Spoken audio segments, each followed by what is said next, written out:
Suntem în București. Și e decembrie. Ceea ce înseamnă că tot orașul și-a pus haine de sărbătoare. Știm, probabil te întreb ce e așa spectaculos la București în această perioadă. De aceea, în acest videoclip te vom convinge de ce Bucureștiul este unul dintre cele mai frumoase orașe din țară de vizitat de sărbători. Vom căuta cele mai frumos decorate locuri. Vom explora târgurile de Crăciun din oraș. Salutare lume, eu sunt Vlăduț. Eu sunt Bianca. Iar astăzi vă arătăm cele mai frumoase locuri din București de sărbători.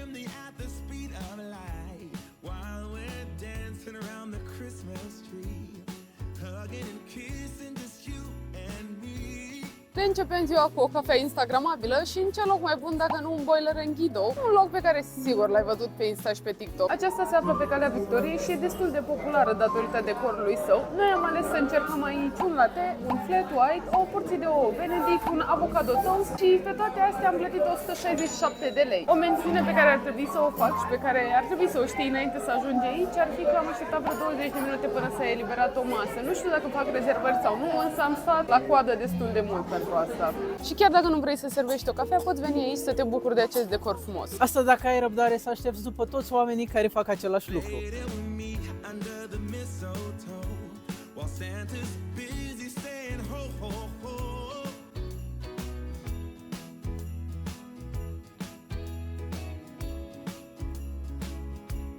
Un loc ce a căpătat foarte multă popularitate în București este Casa Mița Biciclista, care poartă numele apelativului Mariei Mihăescu, prima femeie din București care a mers pe bicicletă și care era cunoscută pentru viața sa extravagantă și luxoasă. La doar 23 de ani a intrat în posesia ei, urmând ca în 1940 să o subînchirieze din cauza unor probleme financiare. Atunci au apărut și primele modificări în structura casei. Mai târziu, aceasta a intrat în posesia statului în perioada comunistă, fiind recuperată de către urmașii săi, vândută la un preț mult mai mic decât prețul pieței către niște spanioli care s-au mutat înapoi în Spania și nu s-au ocupat de ea, aceasta intrând în paragină și fiind locuită de mai multe familii fără adăpost. În 2022 ea a fost restaurată, fiind astăzi un spațiu dedicat comunității creative și faimoasă pentru decorurile pe care le are pentru Crăciun, unde lumea vine și își face o mulțime de poze și videoclipuri și mereu veți vedea intersecția asta aglomerată.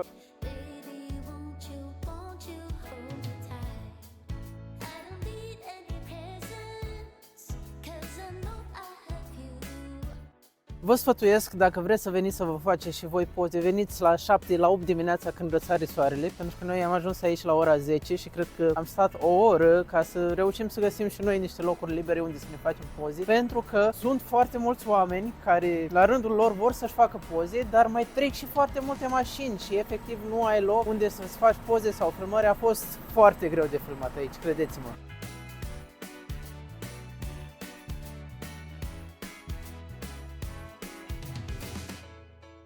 Dacă te afli în centru vechi, fă o oprire și pe la Cărturești Carusel, pentru că, spre deosebire de celelalte librării Cărturești de care probabil ai mai auzit, acesta are un design ceva mai interesant. Totodată, în Cărturești nu găsești doar cărți, ca în majoritatea librăriilor, ci tot felul de chestii, de la decorațiuni de Crăciun, căni, viniluri sau chiar board games și poți fie să pleci de aici cu un suvenir, fie să-ți faci niște poze drăguțe, mai ales la scara aceea grandioasă care se află chiar la intrare.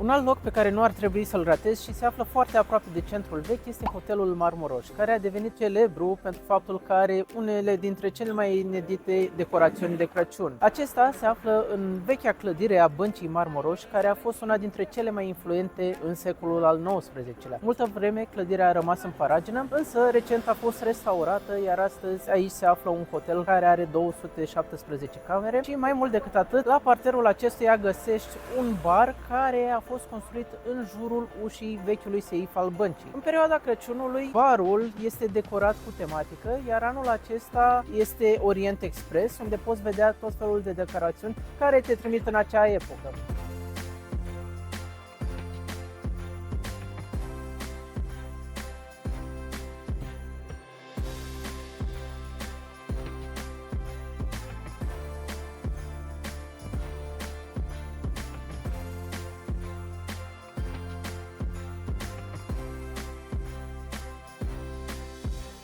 Am mai găsit un mic târg de Crăciun pe care nu l-am văzut menționat nicăieri. Se află la Urban Hub și este cu o mulțime de artizani locali. Eu am plecat de acolo cu un inel și cu o lumânare parfumată care arată, de-ai zice că e o prăjitură.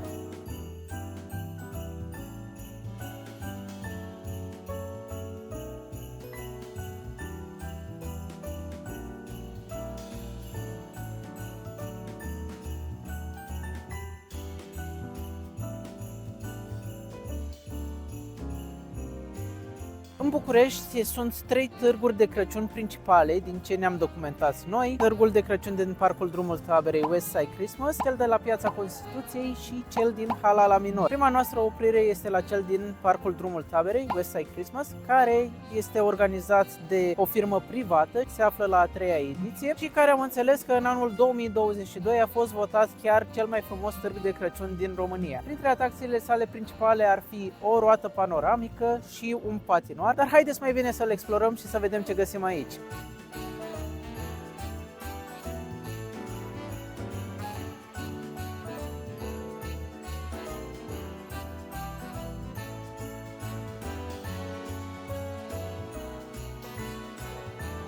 Am început vizita prin a ne lua un vin fiert, pentru că ce mod mai bun de a vizita un târg de Crăciun dacă nu ai un pahar de vin fiert. Însă, trebuie să vă spun ceva, am un mic rent cu vinul fiert din România, pentru că mi se pare că nu e făcut la fel de bine ca la târgurile de Crăciun din afară, unde glühweinul este mult mai aromat, pentru că se pun tot felul de condimente, de altfel asta este și rețeta de la care a pornit. Se punea un vin care nu mai era la fel de bun, îi se adăuga zahăr și tot felul de mirodenii pentru a-i schimba gustul. Pe când la târgurile de Crăciun din țară, și am fost la cele din Cluj și Iași până acum, pot spune că gustul m-a cam dezamăgit, așa că hai să-i mai dăm o șansă și să vedem cum este de data aceasta. E exact la fel. Mesaj pentru toate târgurile de Crăciun din România: vă rog, luați rețeta de glühwein din Germania, din Austria, de unde vreți voi și faceți-o ca la carte.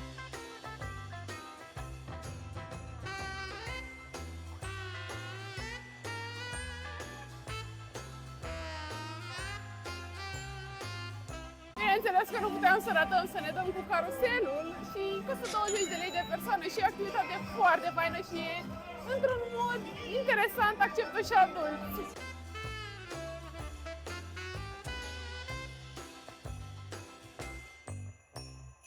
După ce am dat o tură prin târg, am găsit o multitudine de standuri frumos decorate la care găsești tot felul de decorațiuni pe care poți să le iei pentru cei dragi ca suvenir, cum ar fi semne de carte sau globuri, dar și mâncare, pendelete, cum ar fi jumări de porc sau chiurtoși sau turtă dulce sau chiar langoș. La astea se mai adaugă roata panoramică, trenulețul pentru copii, atelierul lui Moș Crăciun, caruselul, care e cel mai tare, și mai sunt și alte locuri, dar vă lăsăm și pe voi să le descoperiți.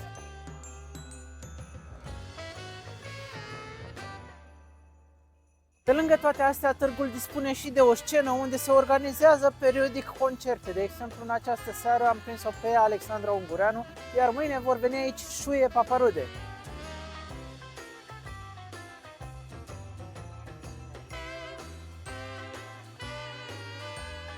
Prețurile variază, bineînțeles. Am văzut mâncare care pornea de la 10 lei și ajungea până la 50 de lei. Cea la 50 de lei, cei drept, era ceva mai complexă, pentru că vorbim de niște mămăliguță cu păstrămioară, cu ceva brânză. Mie mi se pare scump, dar până la urmă ești într-un târg de Crăciun. Pe de altă parte, decorațiunile pleacă și ele de la 10-15 lei și pot ajunge și până la 200-250 de lei în funcție de ce vrei să-ți cumperi. În ceea ce privește activitățile de divertisment, prețurile stau cam așa. Caruselul costă 20 de lei, la patinoar vei da 25 de lei pe intrare și 25 de lei pentru închirierea patinelor. La roată, intrarea costă 30 de lei, iar la trenulețul pentru copii 20 de lei.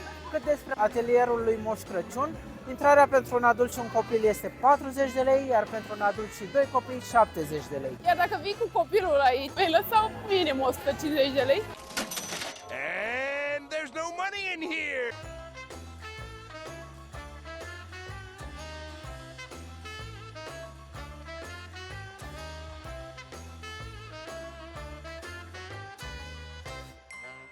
Iar acum că am văzut târgul de Crăciun, putem spune că ne-a impresionat și că am găsit chiar foarte multe lucruri bune, printre care aș putea menționa faptul că toate standurile arată bine și îmi place că sunt decorate uniform. dar și variate. Și poți plăti cu cardul și asta e important. Nu știm dacă la toate. Îmi place că există activități atât pentru adulți cât și pentru copii. De exemplu, poți să te dai în roată ca adult, dar poți să-ți duci copilul la atelierul lui Moș Crăciun. E destul de spațios și de curat. Da, spre deosebire de alte târguri, nu am simțit în niciun moment că suntem înghesuiți sau că nu este destul spațiu pentru toată lumea. Și am observat că sunt chiar și toalete publice, lucru pe care nu l-am văzut la foarte multe târguri de Crăciun, dar care s-ar putea să fie important, mai ales în anumite situații de criză. Dacă stai și te gândești, în München nu le-am văzut. Da, Și nici în Viena, nici Stefan Platz. da, dar acolo ai băi publice în oraș de obicei. Totuși ar fi un lucru care nu ne-a plăcut niciunuia și acela ar fi vinul.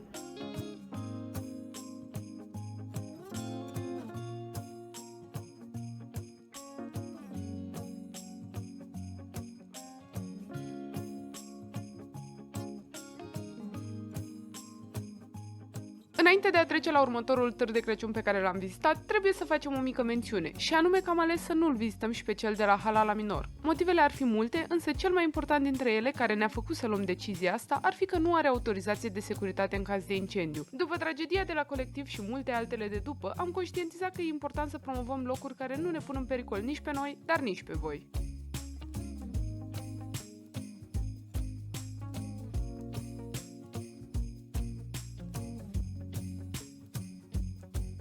Și nu puteam să ratăm târgul de Crăciun de la Piața Constituției, care este cel mai vechi târg din București, vechi de 15 ani, organizat de primărie, spre deosebire de cel pe care l-am văzut deja, organizat de un privat. Aici vei găsi peste 130 de căbănuțe cu tot felul de bunătățuri, de la decorațiuni de Crăciun, suveniruri sau obiecte de lucru manual pe care poți să le iei pentru cei dragi, până la specialități de mâncare tradițională, sărată și dulce, internațională și street food, și am văzut chiar și opțiuni vegane.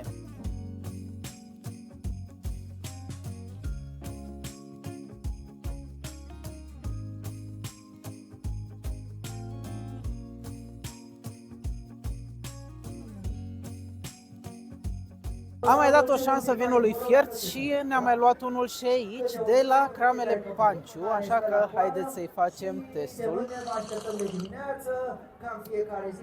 Surprinzător, ăsta este mult mai bun și este potrivit de dulce. Eu mi-am luat și niște zahăr, am zis că poate așa îi dau un gust mai bun, dar este chiar bun. Un târg unde se poate face vin fiert bun. Eu de data asta n-am mai riscat, așa că am ales să încerc un most cald. Doamne, de ce nu știam de chestia asta până acum? A fost extrem de bun, adică este extrem de bun. Paharul ăsta m-a costat 12 lei, iar pe Blădus l-a ajuns 10 lei, era și varianta la 12 lei pentru 0,33.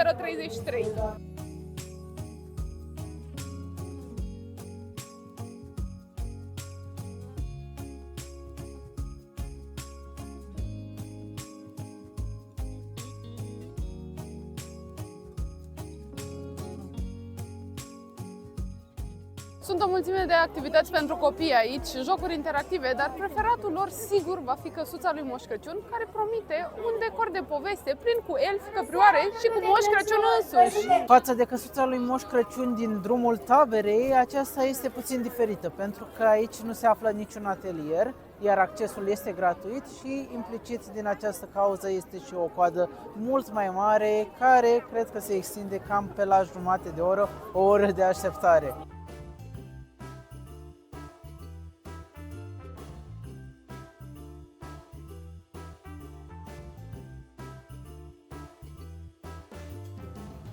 Și bineînțeles și aici găsim o scenă unde au loc diverse concerte de colinde. Momentan sunt niște copii, dar mai înainte a fost chiar Moș Crăciun care recita niște poezii și ne lăsa pe noi să ghicim rima. Am înțeles că Moș Crăciun va fi aici de pe 15 până pe 22 decembrie, atât la scenă cât și la casa lui Moș Crăciun.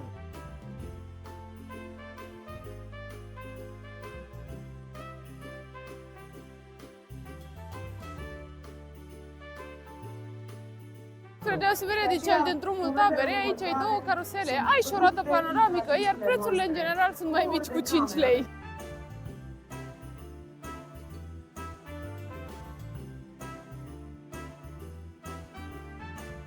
Vreau să încercăm și ceva de mâncare. Bianca și-a luat un hot dog, iar eu mi-am luat niște urechi de porc. Știu că s-ar putea să sune cam negustos, Însă, credeți-mă că așa credeam și eu prima dată până le-am încercat în Chișinău și credeți-mă, sunt super gustoase.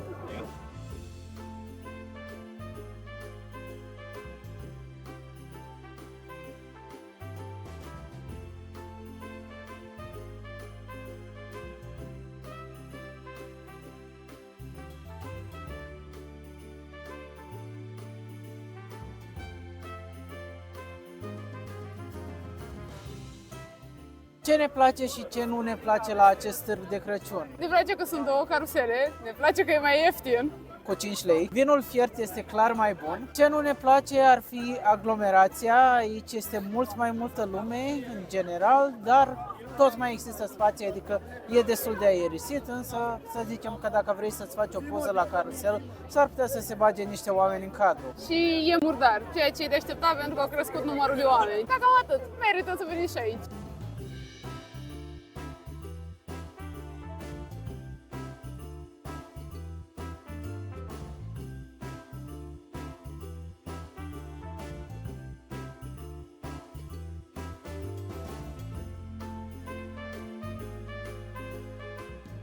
Și cam ăsta a fost Bucureștiul de Crăciun. Sperăm că până la finalul acestui videoclip v-ați convins și voi de ce ar merita să-i faceți o vizită. Iar până la următorul nostru videoclip nu uitați să-i dați un like dacă v-a plăcut, să ne dați subscribe ca să fiți la curent cu tot ceea ce postăm și bineînțeles cu tot cu clopoțelul de notificări. Dați un share cu prietenii și ne vedem data viitoare. Pe curând! Pa!